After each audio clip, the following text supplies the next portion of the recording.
Намсрын банзрагчийн зохиол 40-од оны Жавар 23 дугаар хэсэг. Говийн аймгаас ноос очиж ирэхээр явсан 5 машин ирэх хугацаанаас даруй 4 хоног хэтэрч хэл сураг гарсангүй доржийн сэтгэлийг ихэд зовоо. Сангийн аж ахуй намрын тариа хураалт хэдийн эхэлж, аж ахуйнуудад олон тэрэг явуулах болж, хөдөө явсан тэрэг нь хугацаанд ирэхгүй саатаж байгаа нь ямар сайн байх вэ? Өдөр бүр яамнаас өнөөдөр тэр аж ахуй төчнөн тэрэг явуул гэж шаардна. Тэр бүгдийг хэл амтаа арайхийн аргалж, машинуудын засварыг өдөр шөнөгүй хийлгэж, засвараас гармагц явуулна.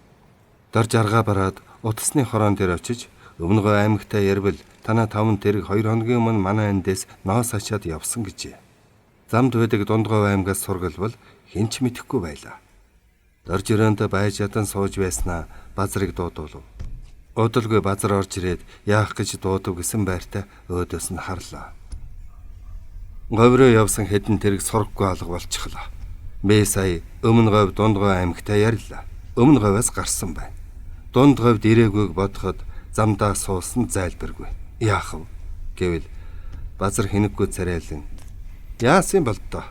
Зам зууртаа ямар нэгэн саад орсон байлгүй. Намар цаг болохоор гүү барьсан айл хэсэд манаргаж яваа визээ. Өөр яавал гэж. Цуваг өнөө дамдын даргалсан ухаантай вэзтэй. Тэр яаж ч мэдих дураараа нөхөр шүү гэв. Дорж орлогчийнхон энэ цаанаа хорсголонтой үгийг сонсоод дамтанд хизээний мууг мэдэх учир тэр тухай дурссангүй. Урдаас нь тосдг юм уу гэвэл ямар учир мэдэхгүй хөөхд биш. Бас замд төөрнө гэх биш. Ирээгээвэл ирэх байлгүй. Дими сул машин давхуулж бензин тос гарцдаад юу хийн. Хүрээдрэхээр нь сүүлийг нь чанга мушгих хэрэгтэй. Чи ерөн арх хайрг эргүүлж ажил хийдүүлж байдаг танхаа жолооч нарын толгойг илж эрхлүүлээд байна шүү гэж базар сүржин өгүүлв. Ерэн байх гэж хүлээсээр эндх ажил хэцүүтлээ. Үнэхээр арх хайрг эргүүлж яваа бол ухтан очиж уулзаад шавдуулах хэрэгтэй. Хоорол мэддэ. Захиргаагүй бүхнийхээ хойноос нэхэл дагал болоод байвал толгой дээр чинь гарна да. Тэрэг чарга нэвдрээд суусан байвал захиргаагүй гээд зөнд нь орхилтой биш. Ажилд ингэж өөрөмсөг биш хандаж болохгүй. Чи дарах шүү те. Өөрийнхөө санаагаар шийдэхгүй юу? Хэзээ миний үгэнд орж байлаа та. Дорж сүүлийн 2 сар гаруй хугацаанд базартай ажил төрлөө зөвлөхөд хэг ёг гээд юм бол түүний үгийг сөрж хэрэлдэх гээд байх болсонд гайхаж бас бухимдах болжээ. Одоо ийм үг сонсоод зэв нь хөрсөн боловч бие барьсхийн. За олон 5 үгээр яах вэ? Үг сөрвөл хэрвэл үйл сөрвөл бороо гэдэг юм. Одоохон механикчийг аваад ойр зургийн сэлбэг ачаад яв гэж тушаалаа. Базар инээмсэглэн дарга минь энэ тушаалыг чинь биелүүл чадашгүй гэдгээ эртхэн айлтгая гэж хэрүүлэдлээ. Дорж муухай харан биелүүл нү байна уу өөрөө мэд. Бэ ямар өөрийнхөө аргал хорголыг түлгэх гэж байгаа биш. Улсын эрх ашигын үүднээс ярьж байна гэж дорж дуугаа өндөрсгөн хэлээд яриа дууснаа мэдгдэж бослоо. Базарч босож улсын эрх ашиг гэж битгээ далайлах. Чиний өмгөөлж байдаг манууха дамтан энэ бааз ихнийг уруу татаж гүйцлээ. Чи тийм үл бүдэх этгээдийг хичнээн удаа аргалах юм. Дамтан мэтийн ховоор хоол хийж явдаг хүмүүсийг миний өдөөс цэнэглээд намайг дөнгөхгүй шүү. Би юмыг ил хэлчихдэг хүн. Надаар оролдохын хэрэггүй гэд өөдрөө алах. Чиний үл бүтэх ажил үйлийг шүүмжлэн илчилсэн үнэн шудрах хүмүүст өс санах хэрэггүй шүү. Чи л харин өөрөө хүнийг дөнгөх гэж янз бүрээр оролдож байдаг визээ гэж дорж тайван хэлв. Базар дуулаагүй юм шиг эргэж чарсангүй гараад явчихв. Дорж түүнийг даган гарч механикчийн өрөөнд орвол механикч нь хэдэн жолоочтой төр тар хийж байна. Хаан л бол хэрүүл шууган яасан хэцүү юм битэ гэж бодоод өнөөдөр жаргалант руу явах машинууд юу болж байна гэж асуув. Механикч нь хяламхийн харснаа тэр тухай боо яриа. Эд бас хэл ам татлаад байна гэлээ. Хэл ам юу байх вэ? Авга өнөө маргаашгүй төрөх болсон. Түүнийг амаржуулаад явъя гэсэн юм гэж нэг жолооч хэлв. За яг чи тийм шалтгаантай юм бол энэ удаа төр чөлөөлж болно. Бусд нь миний тэрэг дугуй байхгүй. Өнөөдөр хашаандаа нүүж буучхад маргааш явъя гэсэн юм Одоо аж ахуйд явжхаар мөд эргэж ирэхгүй. Өвөл болчих штт. Би тэргэндээ жаахан засвар хий гэсэн юм аа гэж жолооч нар зовлон тоочлоо. Эдийн шалтгаантай байж бусад явах машинууд юу болж байна гэж дорж асуувал босод 12 тэрэг өнөөдөр хөдөлгөхөд бэлэн болсон. Эднийг тэр цуваанд хамт явуулах гэсэн юм гэж механикч хариулв. Тэднийг одоох явуулчих. Хөдөөнөөс ноос очоод ирэх тэргийг эдэнтэй нэг цуваа болгоод явуулъя. Та нарт 2 хоногийн чөлөө өгье. Энэ хооронд гачигдал зовлонгоо нэг тийш нь болгоорой. Харин чи эхнэрийн төрөмөгц эдний хойноос явна биз гэж дорж нөгөө жолоочд хандан хэлв. Дөрвөн жолооч даргынхаа энэ шийдвэрийг зөвшөөрсөн бололтой юу ч хэлсэнгүй цувралдан гарлаа. Өмнө говь руу ноосон явсан тэргүүд замдаа суучих бололтой гэж дорж сэтгэл зовсон байртай хэлэхэд механикч толгой дохин дамдангийн тэрэгний бокс их мооцсон юмсан. Өөрөө дөнгөд ирэх болов уу гэдэг засвар хийлгүй яарад явсан юм. 2 чид тэрэгний мотор баг зэрэг цохио орсон шинжтэй. Нийтдээ дугуй муухан явсан. Энэ халуунд дугуйн яаж тэсгэв гэв. Сая өмнө говьтай ярьлаа. Тэндээс гараад 2 хонсон гин. Дунд говьд сургалахад мэдэх хүн алга. Тэгэхээр 2 аймгийн дунд суусан юм уу? Үгүй бол дунд говийн төвийг дайраагүй явж байгаад саацсан. Өмнө говьоос гараад 2 хонсон бол очих замдаа бас сууж л да. Магадгүй өнөөдөр төхүүлээ. Ирэхгүй бол маргааш үүрээр жаал сэлбэг аваад урдаас нь тосгоос биш. Тэгье. Жаргалант руу гарах энэ цуваг явуулчихад сэлбэг хэрэгслэл аваад тосъё. Тэр хоёрын ий ярилцаж байтал механикчийн өрөөний утас жингэнэн дуугарлаа. Механикч утасны харилцуурыг шүүрэн авчиж чангалвал их холоос ярьж байгаа бололтой байна уу гэх нь муухан дуулдав. Байна. Хаанаас ярьж байна гэж механикч тэнхээ мэдэн хашгирч харилцуураа чихэндээ наа. Баян бараатаас ярьж байна. Би дамжин байна гэх нь хоржигнон шуугаан дундаас чүүтэй чатай сонсогдов.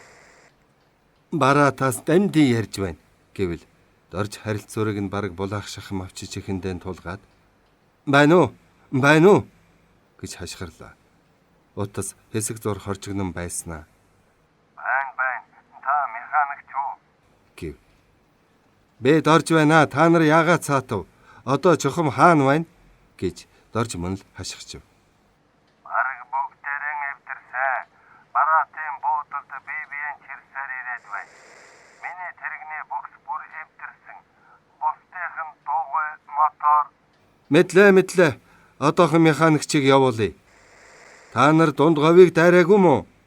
Өөрөө дайраад өнгөрсөн. Ямар сэлбэг хэрэгтэй байгаагаа механикчд хэл. Дорж утсаа механикчд өглөө. Механикч нь дахин асууж лавлан нэлээд удаан ярьлаа. За чи цаадуулынхаа хэлсэн сэлбэгийг аваад одоохон яв. Би өөрөөр жаргалант руу явах тэргүүдийг хөөцөлдөе. Өнөө шөнөдөө багтаж ирэхийг бод. Гэсэн чи газар дээр нь очиод шийднэ биз гэж дорж хэлээд түүний өрөөнөөс гарлаа. Энэ жилийн анхны цас эртхэн орлоо. Өглөө босоход дөн өвөл шиг бим битүү цас уул талыг нэлдэн дарж нүдгэл буулах нь өчигдөрхөн налгар намар байснаа хорвоо дэлхий мартсан мэт дүнсийн цайрч хайруу салхи үе хүчтэйхэн хөдөлж сул цас хуйрган бужигнаж байлаа.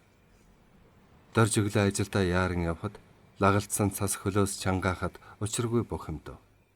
100 намрын турш ноос хүс тариа ногоо тээвэрлэх их захгүй ажилд самгарцаар баазынхаа түлээг татаж амжилгүй цастай золгосондоо ийхүү бухимдан сандрна. Гэвч иймэрт орсон цас арилах байгаа гэж сэтгэлээ хуурна. Сангийн аж ахуйд тариа ногоо зөөж байгаа хідэн тэрэг эрэхтэй зэрэг түлээнд яваалаа. Бас жолооч нар маанч түлээ нүүрсгүйгээд үглээд байна. Тэдний нүүрс түлээг нь бэлдээд өгвөл санаа амар ажилд хөөж явуулна шүү дээ гэж бодсоор бааз дээр ингэрвэл дантан жолооч тосон уулзав. Ашгүй та нар ирээ юу? Бүгд ирсэн үү гэж асуув. Манай цувааныхын шөнө ирсэн. Босд нь маргааш нөгөө өдрөөс ирэх байх. Аж ахуй тариа ногоогоо хурааж бараггүй идсэн. За Өвөлтэйг нь золгов шивдэ гэж дамжин сэтгэл зовонгүй ярьлаа. Харин тэглээ. Ажилд самгардаж мөнгөн сар байтал цас тарчихлаа. Түлээгээс татаж амжаагүй байна шүү гэж дорж хэлэхэд дамтан даргийнхаа царайнаас сэтгэл нь шаналгаатай байгааг ажаад дарга минь манай хэсгийнхэн өнөөдөр түлээндээ явъя. Анхны цас хангаа тийшээ хайлахгүй хатуурч хөрлөж мэднэ. Нойтон байгт нь ядахтаа зам гаргаж 5 машин мод аваад ирвэл ааштай юу гэлээ. Доржийн хүнд их итгэл найдвар тавьж анх эр хүний ёсоор ярилцаад аль болохоор дэмжин шинэ машин тэрэг хүртэл өгсөн учраас дамтан түүний итгэлийг эвдэхгүй гэж их л мэрэж явааг доржоос өөрхөн сайн мэдэхгүй. Дамтанд өнгөрөх шавар 4 залуу жолооч өгч бяцхан цуваач гэж нэрлэж болох, хэсэгч гэж нэрлэж болох нэгэн хамт олныг даргалуулсан юм. Түүнээс хойш дамтан тэр 4 залуутайгаа холойрын тээвэрт дандаа цуг явж ноором төлөвлөгөө өгөөж сайн биелүүлж байгаа юм. 4 залуу нь дамдангийн үгнээс үл гарна. Дамтан архиуж агсан цогтуу тавьж дайралтсан болгонтойгоо сөргөөцөлдөж бас муу нэртэй луу данстай гэж өөрийгөө нэрлээд тэргэндээ хайр гамгүй ханддаг байсан муу муухай бүхнээ арилгах гэж хамаг ухаан бодлоо хөвчлэн дайчлахын хамт уулаас ажилд нягт нямбай өөр юмсэг хандах зан хизээч өөрчлөгдөөгүй юм. Тийм учраас цас орсон нь түүний сэтгэлийг бас зовоосон ажээ. Түлэнд явна гэсэн дамдангийн санал доржид тун зүйтэй санагдсан боловч намрын турш тарийн ногооны ажилд ганц ч өдөр амраагүй явсан нөхдөд хайрлах сэтгэл төрж та нар өнөөдөртөө амарвал зүгээр бидтэй гэвэл амрах яах вэ? Цас орчхоор нуруу руу хүйд даагаад явчихлаа. Энэ өвөл нойдонгоос дутхгүй хүйдэн болж мэднэ гэж дамтан хэлв. Нөхөд чинь амарна гэвэл маргааш явсан ч болно шүү дээ. Манайхан миний үгнээс гажихгүй. Би одоохон тэдэнтэйгээ уулзаад өдөд хөдлөн. Аж ахуйн даргаыг аваад яваарай. Цаадах чинь түлээ бэлдсэн улсын хаана байгааг мэднэ. Тэги. Дамтан шин цасан дундуур товчлон гараашөөд явхад дорж хойноос нь хараад улсынхаа төлөө нэгэн үзүр сэтгэл барьж яваа хүн шүү дээ. Базрал нүд үзүрлээд өөдийн бараа харуулахгүй гэдэг.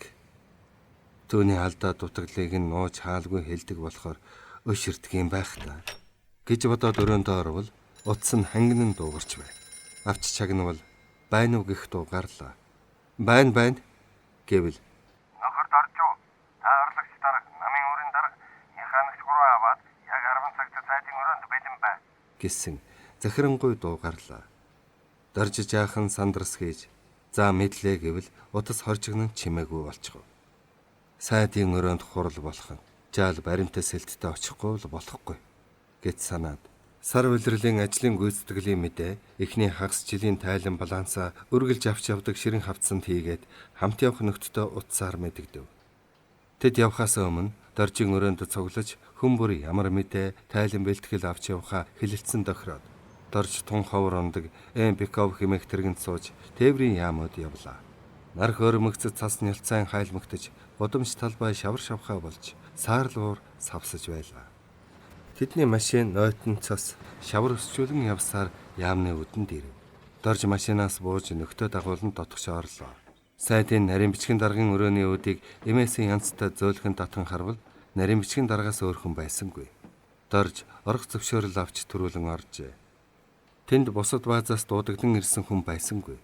Ганцхан манай тухай хурлаар хэлэлцгэндэ гэж дорж бодоод түгшиж байлаа. Нарийн бичгийн дарга хананд хадсан том модон цаг руу зэрвсгэн харснаа сайдын өрөөнд орчихов. Гаднаас орлогч сайд газар хэлтсийн дарга нар овон цон орж ирээд тэдэнтэй мэдлээд сайдын өрөөнд орно. Удалгүй нарийн бичгийн дарга гарч ирснэ орцгоох түнг гэв. Дорж төрүүлэн бусдын дагалдан сайдын өрөөнд орохдоо бүгд л имэж сүрдэж байв. Сайд дарга нар урчирээний хоёр талаар зэрэгцэн сууцгаажээ. Тэд бүгд л ширэм дөрөн хараад байх шиг санагдахаар доржийн сэтгэл төгшин тэднийг ихцлэн харж чадсангүй өрөөний хан руу харав. Сууцгаа гэхээр баазынхан нэг дор бие биедээ хань татах гэсэн мэт шахалдан суув. Сайд өмнө дэлгэсэн нэгэн бичиг уншиж байснаа хажуу тийшээ болгож доржиг ууртай юм шиг харснаа.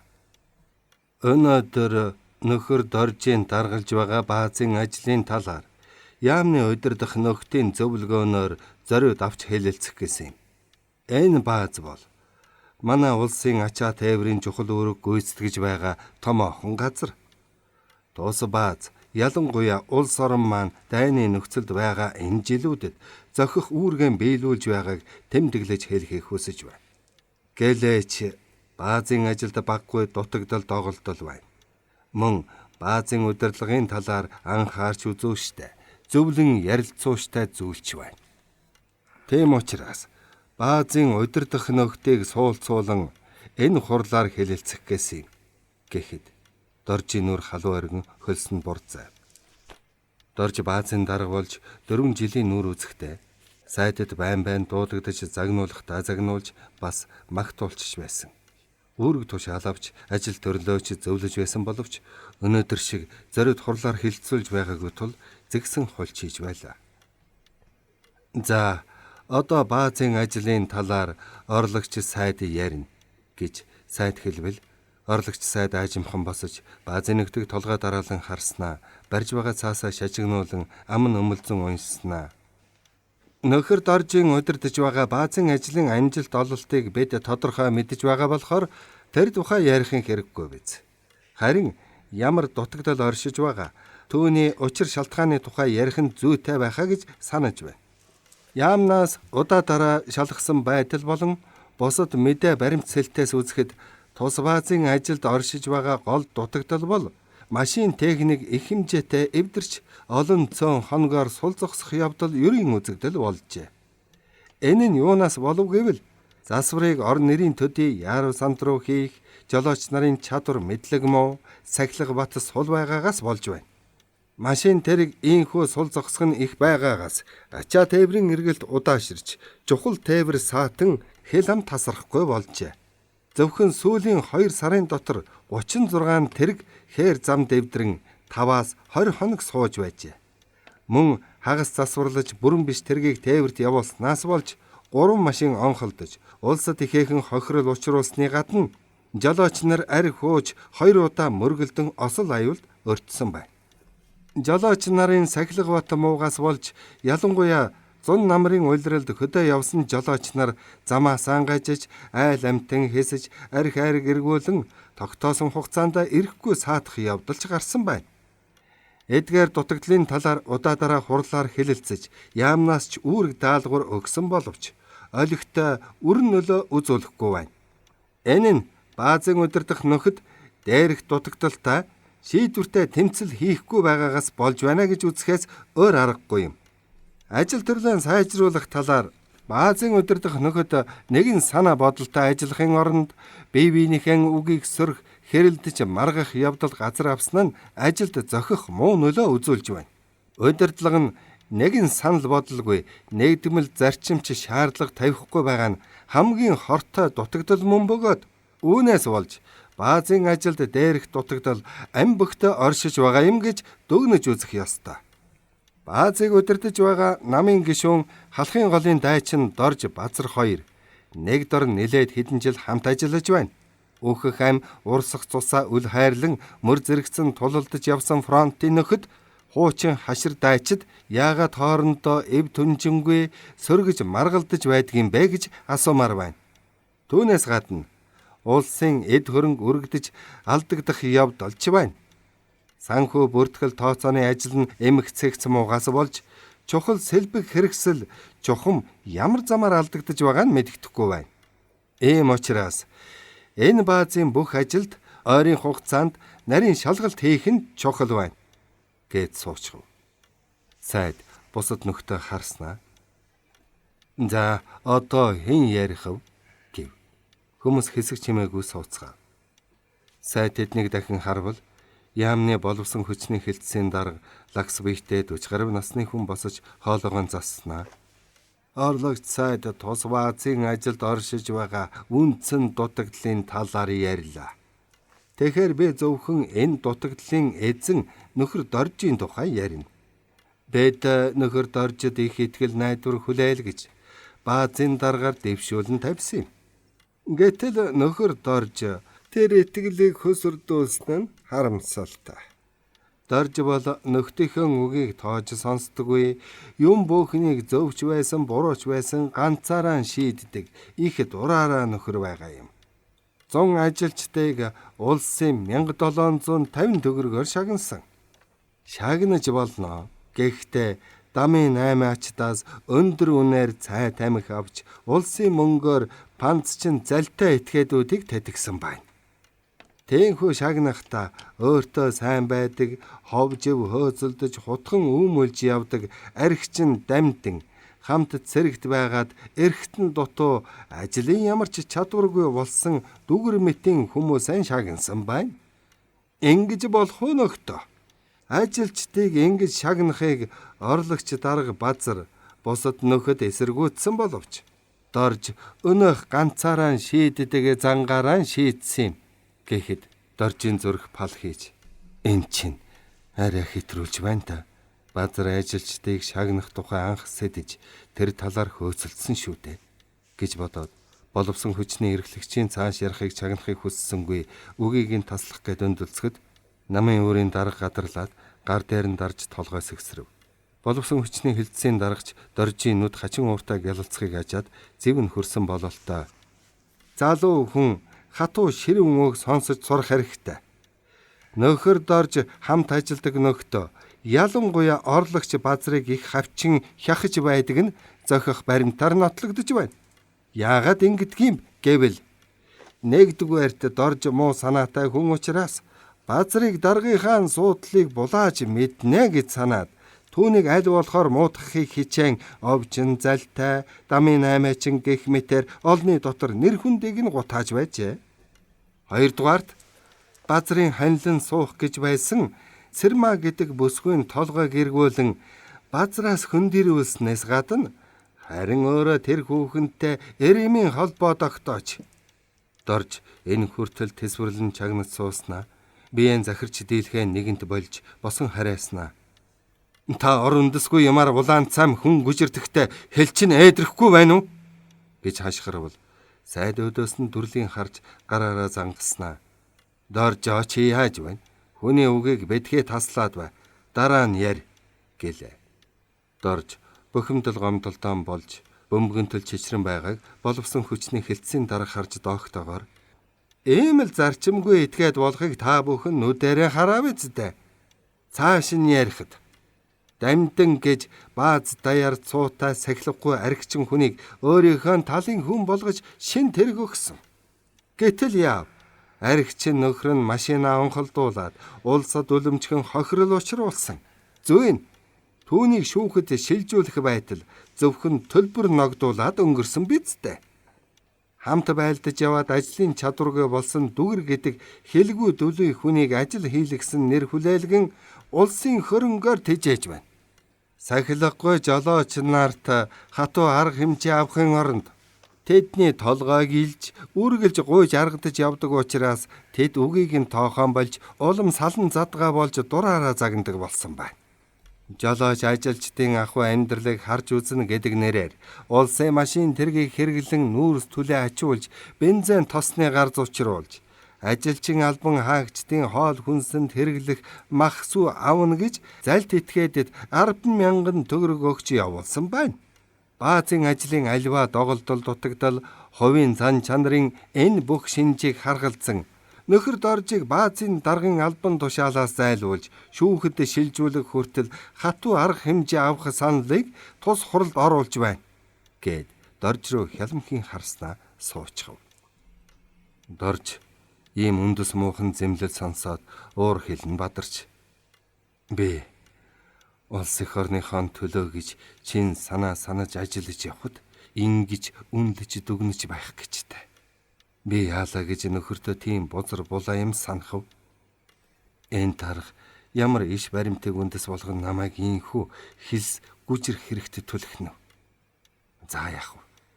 Шүүхэд шилжүүлбэл шилжүүлэг. Үнэн хотлыг нь хуулийн байгууллагаар шалгуулна да гэж бодлоо. Боловсон хүчний хилцээний даргын дараа үг хэлсэн хүмүүс түүн шиг иш баримтгүй зүйл ярьсангүй. Голцоо баазын ажилд оршиж байгаа дутагдал түүнийг засах арга замын тухай ярьцгаав. Тэр хүмүүс доржийг ажлаас нь халж шүүхэд өгнч гисэнгүй. Сайд нөхдийнхөө яриаг их л анхааран чагнаж, зарим зүйлийг нь тэмдэглэж авна. Баазын намын өөрийн дарга үг хэлэх үү гэж сайд асуулаа. Намын өөрийн дарга ухсхийн босож сайд дарга нарыг ээлжлэн харснаа. Манай баазын ажилд байгаа дутагдлын талаар дээрх нөхдийн ярьсныг анхааралтай сонслоо.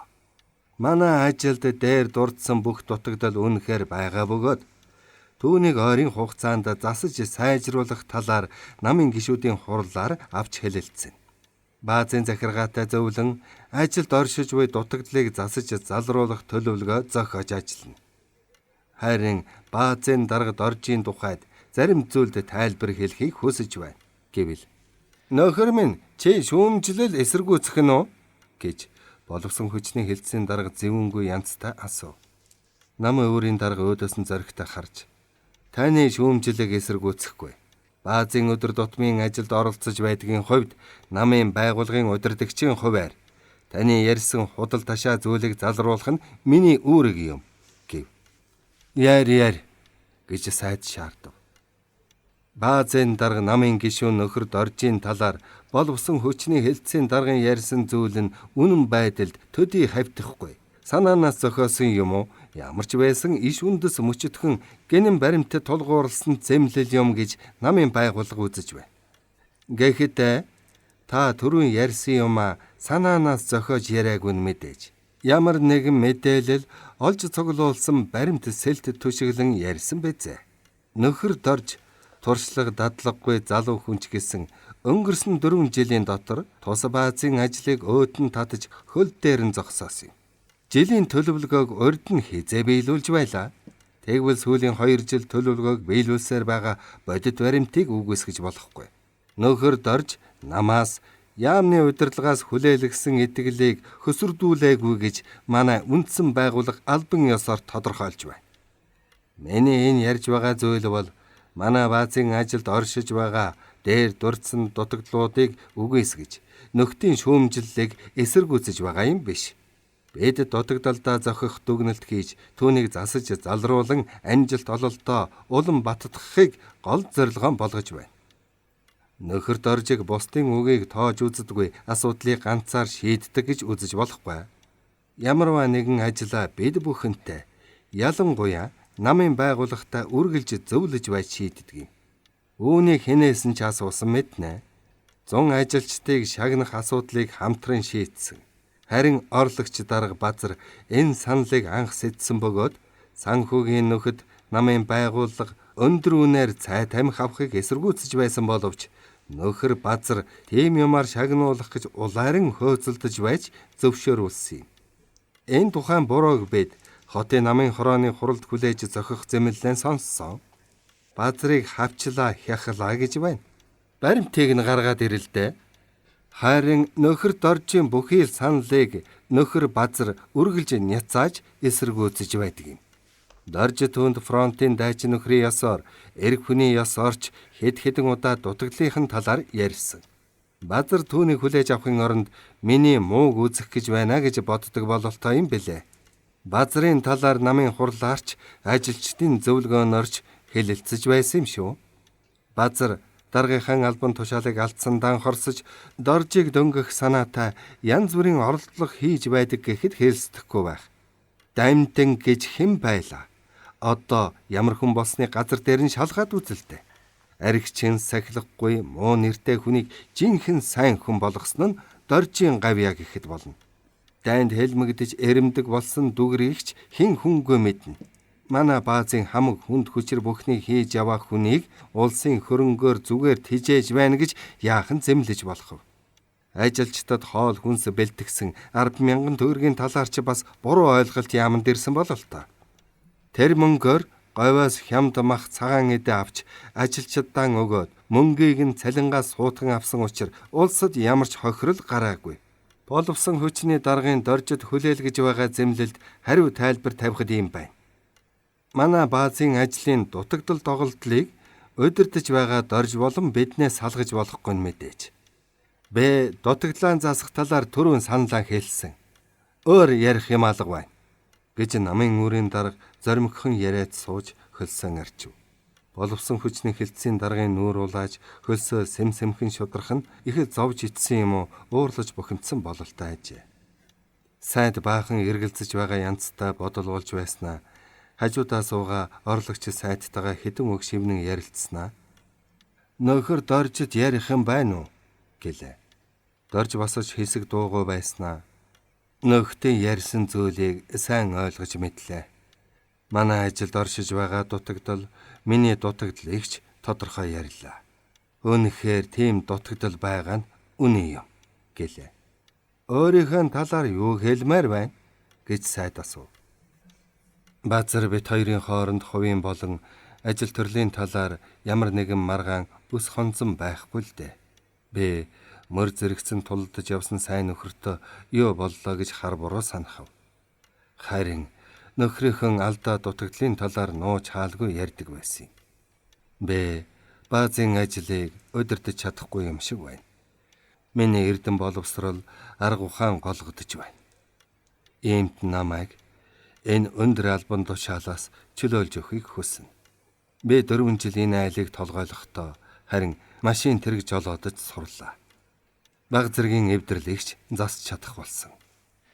Надад хуучин ч хамаагүй нэг тэрэг өгвөл эх орныхоо аль хэрэгцээт газар ачаа бараа зөөж чадна. Машин техник миний дуртай сонирхолтой мэрэгжил болсон учраас баазаасаа холдохыг хүсэхгүй байна гэв. Орлогч дарга үг хэлэх үү гэж сайд асуувал базар ухсхийн босож сайдын нүүрөд ялдамхан харж гаргасан алдаа дутагдлаа ойрын хугацаанд засаж чадна гэхэд чи ямар дутагдал гаргасан бэлээ гэж сайд лавлвал базар мөн л инээмсэглсэн хэвээр баазын ажлын дутагдал бол миний дутагдал шүү дээ гэв. Сайд яасныг бөөмөж жумалсан инэвхийлээд орлогч сайдтайгаа бас хэдэн үг шивнэж ярьснаа айжимхан босож гараараа ширээ тулан зогсоод нөхөр доржин удирдах байгаа баазын ажлын дутагдал доголдлын талаар манай нөхөд тодорхой ярьлаа. Иймд ажлаа хэрхэн сайжруулах тухай төлөвлөгөө зохиож намын байгууллагын хурлаар хэлэлцэнэ гэдэг маш зүйтэй байна. Мөн бүх ажилчин албан хаагчдын зөвлөгөөнөөр хэлэлцүүлэх хэрэгтэй. Ажилд оршиж байгаа дутагдал бие биедээ юм санаж явдгийн бол элен далангүй сайн шүүмжлэн ярилцаад засах нь чухал. Шүүмжлэл бол залуу ажилтан та нарыг алдаа эндэгдлээс аврах ашигтай зүйл гэдгийг мартаж болохгүй. Дорж бол ажилдаан дадаж өсөж яваа манай шилдэг боловсон хүчний нэг. Бэрхшээл саадын өмнө бууж өгч хэрхэвч болохгүй. Чамааг баазын ажлыг улам сайжруулна гэж бид үзэж байна. Сайжруул гэдэг үүргэгч өгч байна. Базар та хоёр алба амны ялахгүй маргаан зөрөн байдгийн бол эр улс шиг ярилцаж эв найрамдлан сайжруулахыг зөвлөх байна. Энд яригдсан зүйлд дүгнэлт хийж ажлаа эр сайжруулахгүй бол харин өөрөөр ярина шүү гэж хэлээд суулаа. Баазын ажлын талаар хэлэлцэж гүйцсэн тул баазынхан сайдын өрөөнөөс цувран гарав. Тэд тус бүртээ нэгийг бодож байгаа нь илт. Баазар энэ хурлыг өөрийнхөө сансан ёсоор эргэж доржиг ажлаас нь мулт зохиж өөрийг нь дарга болгоно гэж бат бодож байсан нь талаар болсонд тунч урамгүй байсан боловч мөн ч ширээвхэн авлаа шүү. Дорж бит хоёрын талаар сайдд хүртэл хэн алтан хошуу хүргээд байдгийн бол. Гэхдээ үнэн худал холилдсон мэдээлэл удаа дараа бичсэнийг нь дорж намын өрийн дарга хоёрыг мэдчихгүй гэсэн янзтай тэр хоёрыг ээлжлэн харав. Намын өрийн дарга муухан инээмсэглэн харин айхоо хэн тэгж мэдээлдэг байна. Та хоёрыг их сайн мэддэг хүн бичдэг байх та. Боловсон хүчний хэлтсийн даргаыг тэр мэдээлэгч алтан хошуутай хүн эрхэндээ бүрэн оруулж идэ гэхэд базрын царай хувьсгийж буруу харснаа өврөөсөө тамхи гарган намын өрийн дарга дорж хоёрт нэг нэгийг өгч та ч яста намын хүн шиг шудраг үннээр нь ярьсан шүү. Боловсон хүчний хэлтсийн дарга судалгаа баримтгүй сансан зоргоороо яриад өөрийгөө хөөрхий амтан болгочихлоо гэд мармар инэв. Намын өөрийн дарга дорж хоёр юу ч хэлсэнгүй. Тэдний гадаа гарахад намрын нар үд голлож анхны цас ингэр эвэр газраа бараг алга болж Годомчны шавар шавхай улам ихтсэн янзтай байна. Намрын налгар өдрийн сүүлчийн энэ нэгэн өдөр дорж урд өмнө огт санаж яваагүй олон юмыг эргцүүлэн бодоход хүргэсэн учраас сэтгэл нь хөдөлж янз янзын юмыг бодож бодсон юмдаа хариу олох гэж хэрдээ мэрийж байсан билээ. 23 дугаар хэсэг төгсөв.